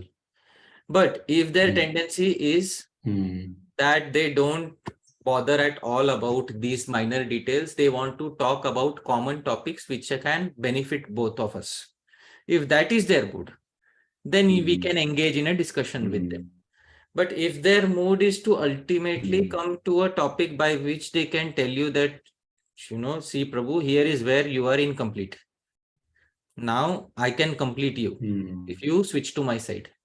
If that is what their ultimate intention, it means their ultimate intention from the very beginning was not to engage in a discussion on Srimad Bhagavatam or a discussion on Shastra. Their aim was to indulge in ultimately coming to the same point, which has been, in English they say, a bee in the bonnet. There is a phrase in English, a bee in the bonnet. So which means which has been a point which has been troubling them for many years. so that's what they are focusing upon. So if there are such Vaishnavas, then it is best not to discuss any controversial points of differences of opinion with them, and best to discuss only points on which both of you have clear agreement and both of you can benefit. That is my suggestion in this regard. Okay. Right? Yeah. Thank you. Because you see, Very good insight.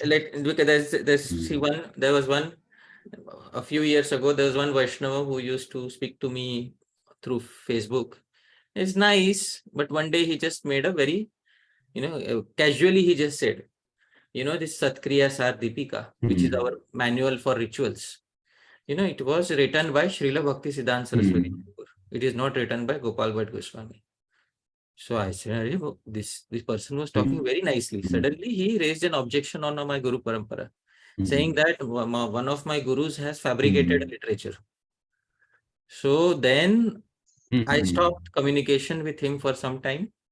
And then I did some research. And then I found a manuscript of Satkriya Sar Deepika, which was written before the birth of Srila Bhaktisiddhanta Saraswati Thakura.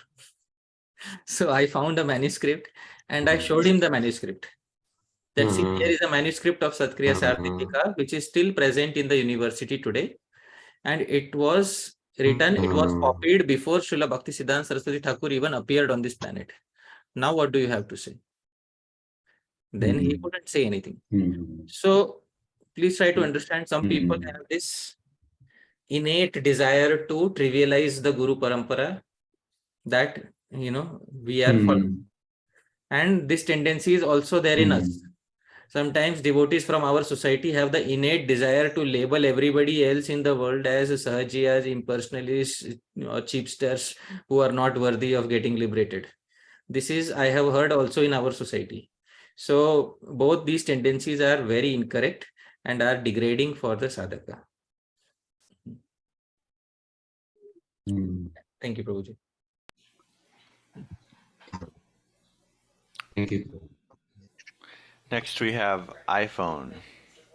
Hare Krishna, Prabhu. Thank you so much. Dhāmeśvara Mahāprabhu and Hari Pārṣada Prabhu.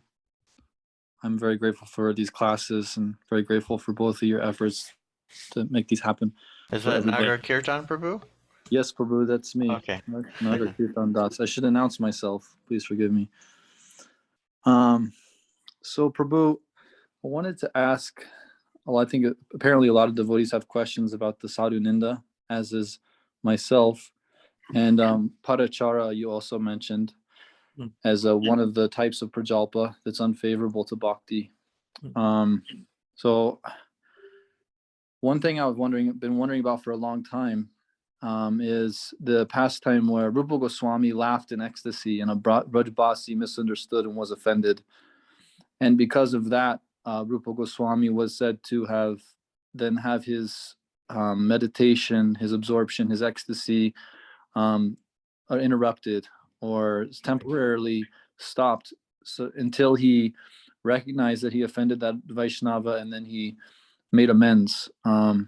So to me, it's a very bewildering pastime because obviously not only was this without malintent, but it was completely accidental. And in my experience in the society of devotees, there's often instances where things need to be spoken or things are spoken which are maybe disturbing to others. And it's not necessarily true that they're without malintent. I know it's not necessarily true that they are with malintent. They may be spoken without malintent, and they may be spoken out of a need, a sense of necessity of developing, of a concern for what kind of culture are we developing. I would just say that I've had personal instances where I've felt a little bit disheartened by behavior of senior devotees, and I know nobody else is going to say anything as to them. I don't want to call the GBC. That just seems way too extreme. And I have been around for more than a couple years, so I figure that, okay, well, if nobody else is going to say anything, calling the GBC is too extreme. Let me just communicate with this devotee as straightforward and as sattvic and as respectful as I can. Nonetheless, because that junior-senior relationship is there, and also because human beings are sensitive. People are not always. It doesn't always settle well with people when we discuss things that are a concern for the culture that we're developing. And yes, it's not an indulgent, like you're indulging in the rasa of Sadhu Ninda, and it's also not meant to attack their character, but it's coming from the intention of developing a culture of Vaishnavas and seeing what kind of culture are we developing here. Are we developing a culture where we can actually be respectful to one another and where we can communicate in a healthy way? And when we see that lacking in senior Vaishnavas, then then it seems like what can be done other than to do our best to communicate it. But then when I look back at this pastime of Rupa Goswami, I think, well, it sounds like we're really walking on eggshells here. Anything that you say or do, if it's even completely in pure intention, even if it's completely not related to that devotee at all, like even if you're talking about something unrelated to that devotee and their activities and their character, but they for some reason decide to take it personally, then your bhakti will be hampered because you said something coincidentally that appeared to be offensive to them. So that does a little bit baffle me, that pastime there. And I've asked other senior Vaishnavas about this pastime that I found very knowledgeable, and it seems like very difficult to get an answer on this. So I'm really looking forward to hearing your answer on this question. And I just had one more after this, if I can be allowed that as well. It seems like a difficult and tricky question because, we've heard Srila Rupa Goswami's pastime wherein he has no intention of laughing upon a Vaishnava who is disabled, bodily disabled, but he laughs and the Vaishnava is standing in the same direction and he thinks that Rupa Goswami is laughing on me, so he becomes offended. Srila Rupa Goswami's meditation breaks. Srila Rupa Goswami realizes something has gone wrong. Srila Rupa Goswami tries to find out the source. He finds out, makes amends, and then everything is good. Now let's say, hypothetically, if this situation happens with somebody else, like I end up laughing, but I laugh at somebody without, I was not laughing at somebody, but somebody takes it personally, and as a result I feel degraded in my bhajan. And I have no way of finding out, like Rupa Goswami found out. He was very expert in finding out. I have no way of finding out what is the option for me. So please do not be baffled. Shastra gives another alternative if you are unable to make amends. Now, if you are genuinely unable to make amends, then Shastra gives an option. And this option is mentioned in the Hari Bhakti Vilasa. After all the Nam Aparadhs, offenses to the name, because Vaishnava Ninda, criticizing a Vaishnava, is a Nam Aparadh. It is an offense to the name. So after all the Nam Aparadhs are discussed in Hari Bhakti Vilasa, Shri Sanatana Goswami says, Jate Nam Aparadhe pi pramadena kathanchana. Kathanchana, if at some point of time, not regularly, if at some point of time, pramadena, due to not being attentive, Jate Nam Aparadhe pi.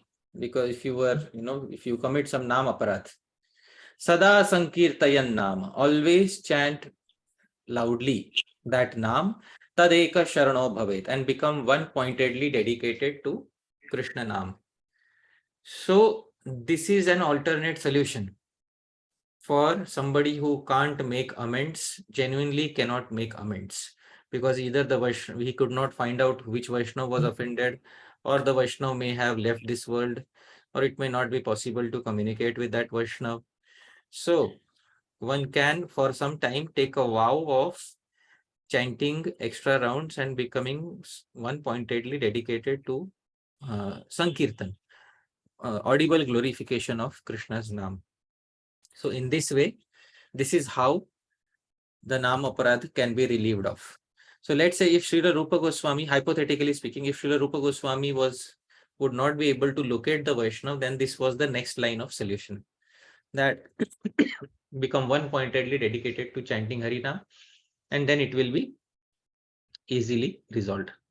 So that is the answer to your query, but this is kathanchana, sometimes, pramadena, by some error if it happens. So it should not become a habit. So I hope it, gives some solution to your query.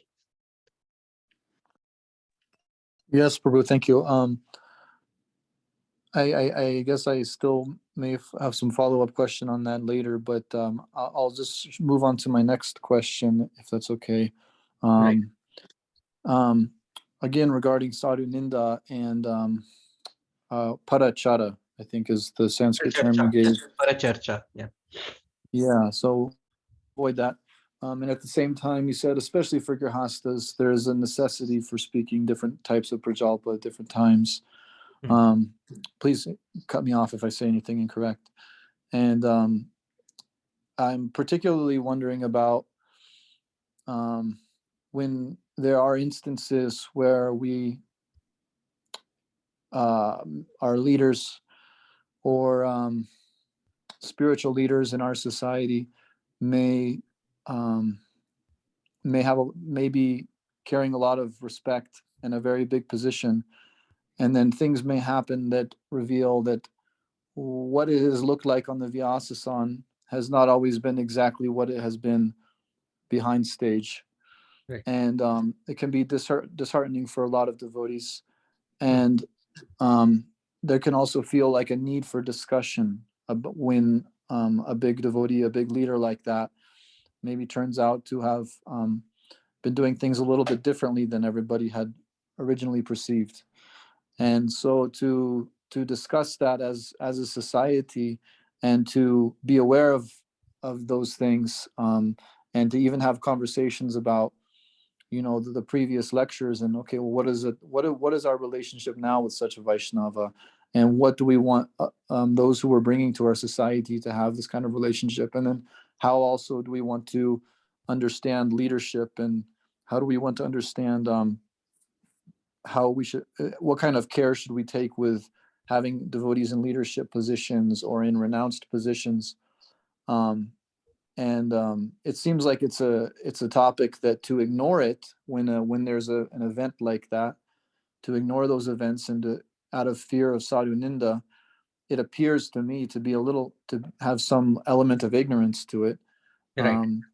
rather than to, as a society, as a responsible member of our society, to discuss even the distasteful things that are happening, even the elements of sadhus' characters that have come out that are not so righteous, to actually discuss those amongst ourselves in order for the sake of having a holistic understanding as a society as a whole. And so that's just the notion and the sentiment that I have, but I want to understand if that's correct, or if it's not correct, how can one suppress these sort of feelings of disheartenment and pain. I think also that other Radhika Vallabha Prabhu, I think, was expressing, or another devotee is expressing, there's sometimes a lot of pain associated with seeing devotees act in certain ways, and we don't want to criticize them and destroy our bhakti lata. At the same time, we do want to express that, wow, look at this Prabhu or this Maharaj, they were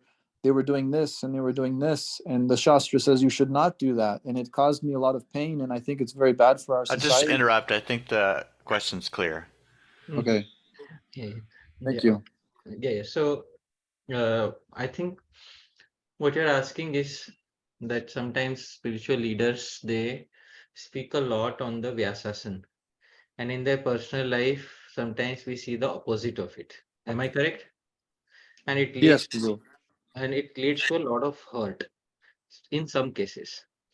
Now, first thing we should know is what to expect from a platform speaker.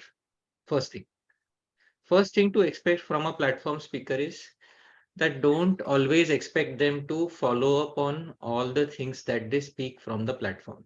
First thing. Now, don't take my word for it. Chaitanya Mahaprabhu himself says in Chaitanya Charitamrita, I will point it out. And in Chaitanya Charitamrita, Antya 4.102, he says, Prachara karena keha na karena achar. This very clearly Chaitanya Mahaprabhu says. That translation, some behave very well, but do not preach the cult of Krishna consciousness. whereas others preach but do not behave properly. So this is very clearly mentioned by Chaitanya Mahaprabhu himself. He recognizes there are many preachers who speak a lot of lofty Siddhanta from the Vyasasana, but sometimes they are unable to behave properly. This is one reason why in this Upadeshamritam series I have been repeatedly saying one thing, that I am also trying to follow all these things. Because if I just give an instruction and then later, somebody sees me sometimes struggling with atyahar or sometimes struggling with prayas or with prajalpa, then they may feel disappointed with me. Oh, he was speaking so much about prajalpa, but see here, what is he doing? So Chaitanya Mahaprabhu says what we should expect. Sometimes devotees preach a lot, but sometimes they may not be able to follow up in their personal behavior. As long as it is about minor things, it's nothing very major. Till that point of time, it is ignorable, and Sri Chaitanya Mahaprabhu also ignored it, because Rupa Goswami is going to say ahead that these faults are temporary, they will go, they will be washed away. But if it is something serious and if there is some criminal activity that has been committed, some very sudurachar, some unforgivable criminal activity has been committed, then we have an option of cutting ourselves away from such a person and not associating with them physically or mentally in any way whatsoever in the future. That is our freedom. And if we are in a responsible position of GBC, etc., then we can also try to fix it in some way. But we have the freedom of cutting away from that person. So Sri Chaitanya Mahaprabhu knows this, that there are many platform speakers who don't really follow up on many of the things that they say, but Chaitanya Mahaprabhu doesn't take that very seriously. But Sri Chaitanya Mahaprabhu took it seriously when Chota Haridas, his incident was revealed, and it was revealed that he was begging rice at Madhavi Devi's home. And then what had become that, because a precedent was being set that renunciates can now talk with ladies. So, when he saw that such a precedent will be set, so Chaitanya Mahaprabhu immediately acted very strongly, because he was the leader, and immediately set the bar very high. So please try to understand, because he acted very strongly, because such activities basically will lead to a great disturbance in the society. Let's say somebody speaks about, atyahar, one should not eat too much. And tomorrow you may see that same person eating 2 rasgullas. And you may say, hey, what is this? But it's not criminal activity. But let's say somebody says one should not engage in intoxication. And tomorrow you find out that this person was running an entire racket of drugs. That's criminal, actually. So in serious cases, you have the option to completely detach yourself. And if you are in a position of authority, to take some proactive measures. But for small things, you should know what Chaitanya Mahaprabhu said. So later I will also speak about platform speakers sometime. Srila Bhaktisiddhanta Saraswati Thakura was once asked about platform speakers, and he revealed something about platform speakers. So there is a quote of Srila Bhaktisiddhanta Saraswati Thakura about platform speakers. So maybe in some other class I will discuss that, but I hope in general this satisfies your query. Yes, thank you, Prabhu. Thank you. Next we have Abhimanyu Urmalia. Hare Krishna, Prabhu. Prabhu, my question was that yes, we should avoid the prajalpa and we should not find fault in others.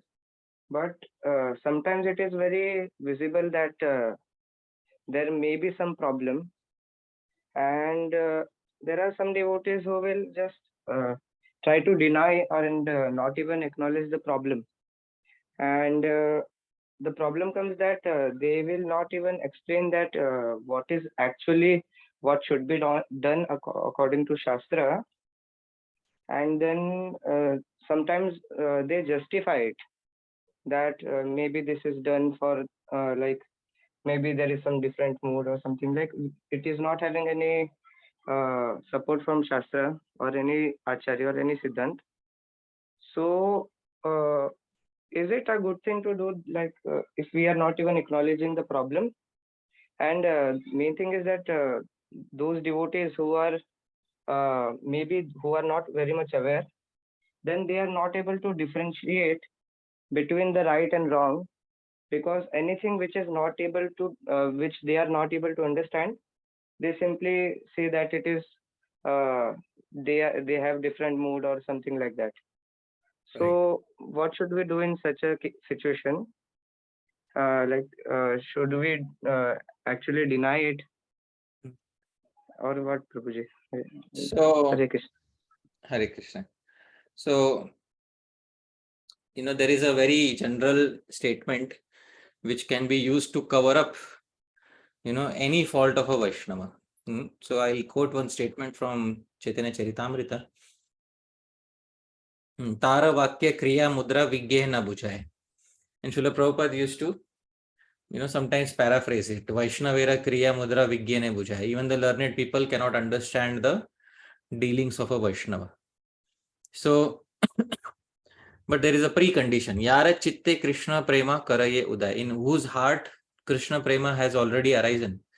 Tara Vakya Kriya Mudra Vigye na bujhaye. Their activities cannot be understood. But sometimes we only quote the latter part, that Vaishnavera Kriya Mudra Vigya na bujhaye. One cannot understand the activities of a Vaishnava. But the precondition is Yara Chitte Krishna Prem, in whose heart there is Krishna Prem. Karaye Uday. Now, there are many other excuses like this given. We cannot understand, maybe he is doing it for somebody's benefit, so on and so forth. The main thing is, why do we want to improve them?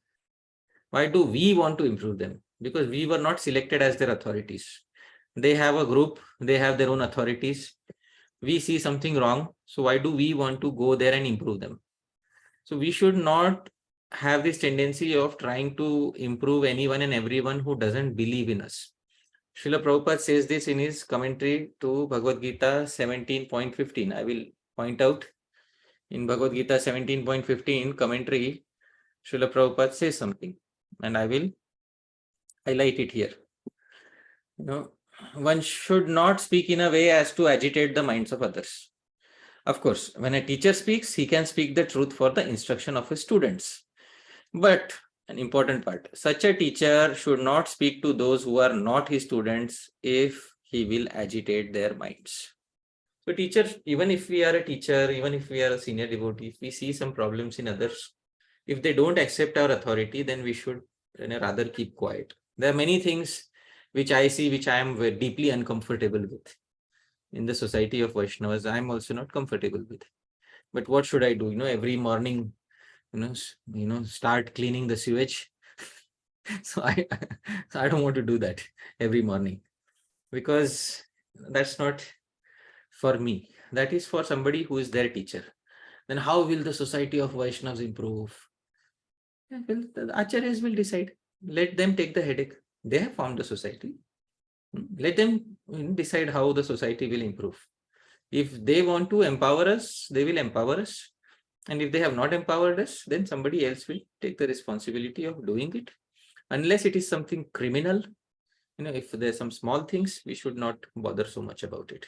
If there's something criminal going on, then we have a responsibility, because society will be disturbed if this criminal activity is allowed. So then we have a responsibility of reporting it to the proper authorities.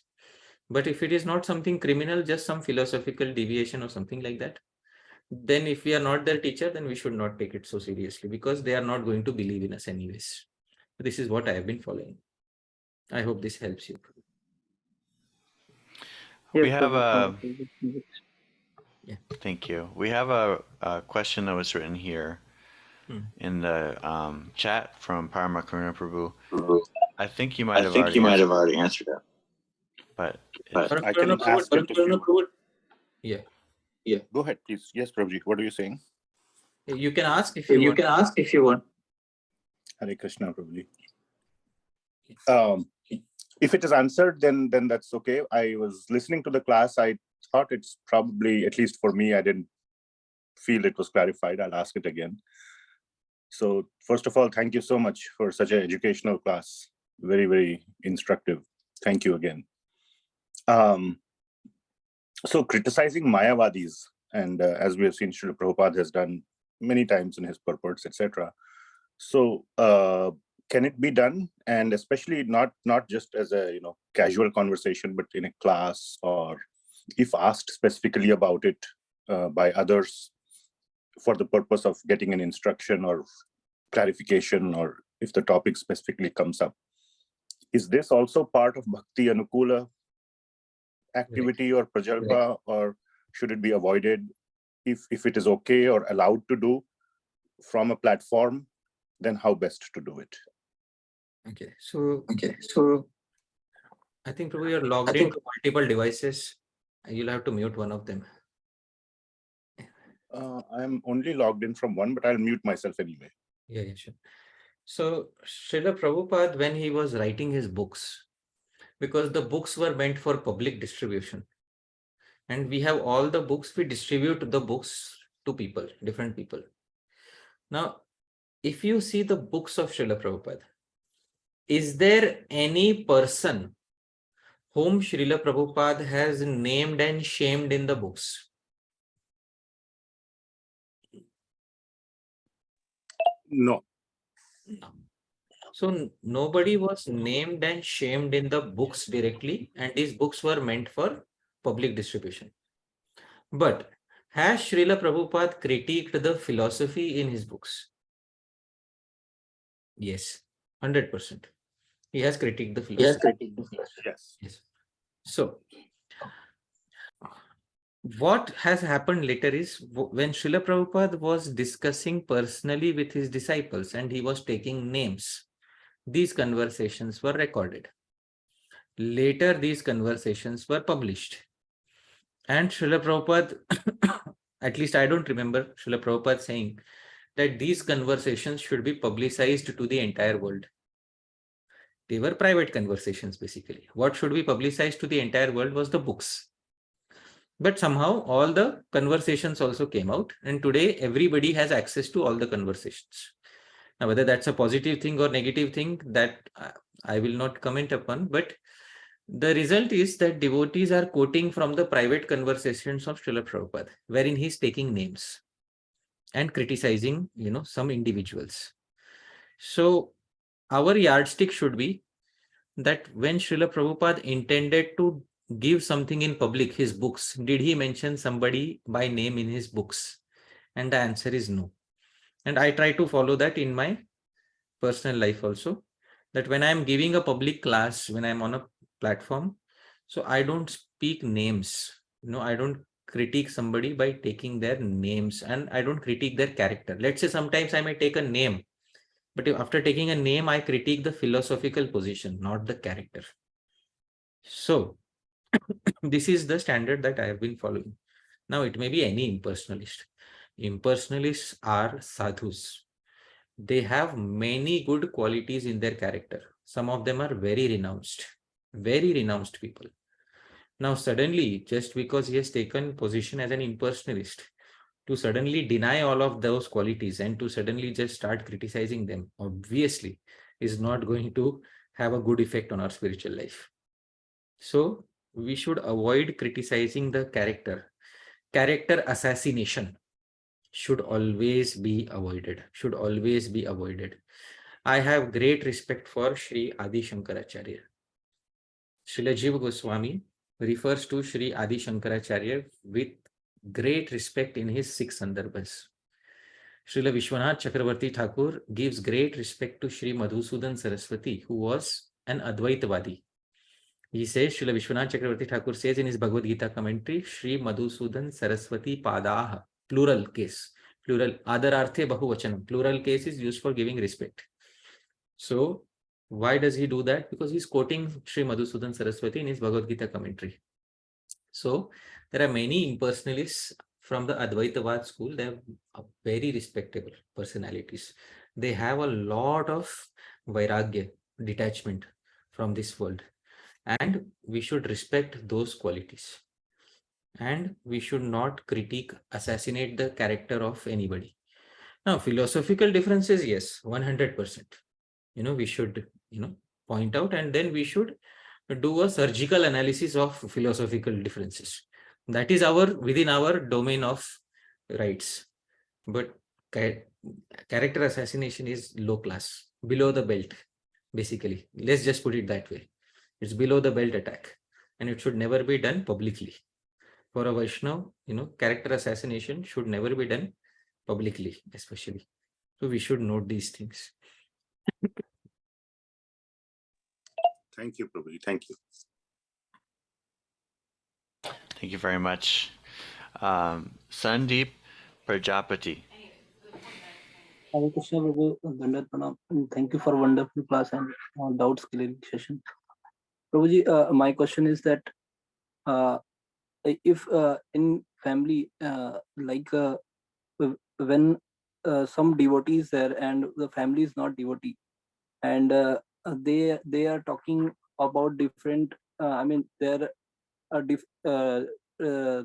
relatives and sometimes regarding the property or something, or all these things. So in this talk, taking part, it also comes under Prajalpa or what?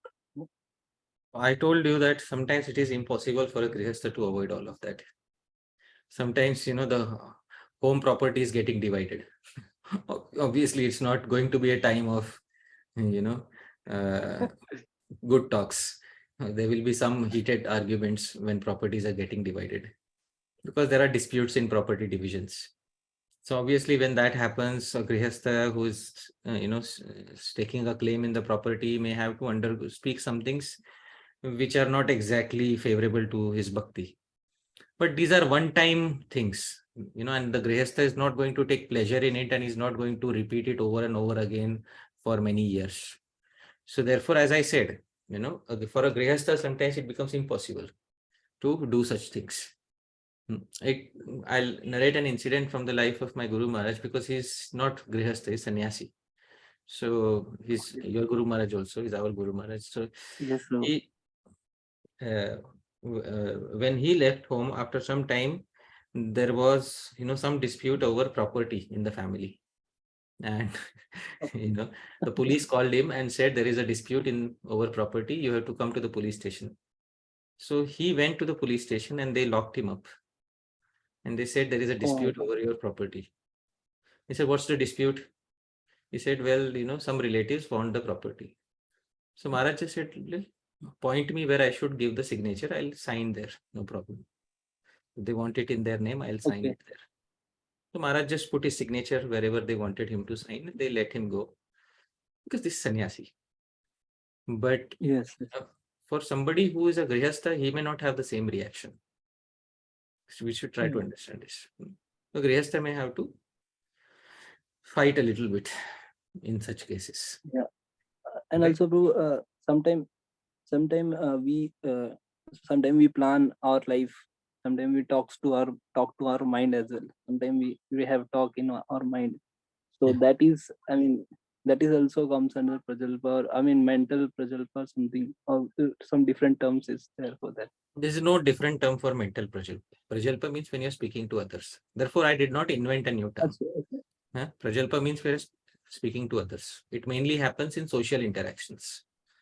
But if you are doing by yourself, you are sitting and thinking about it, it may be classified as something else.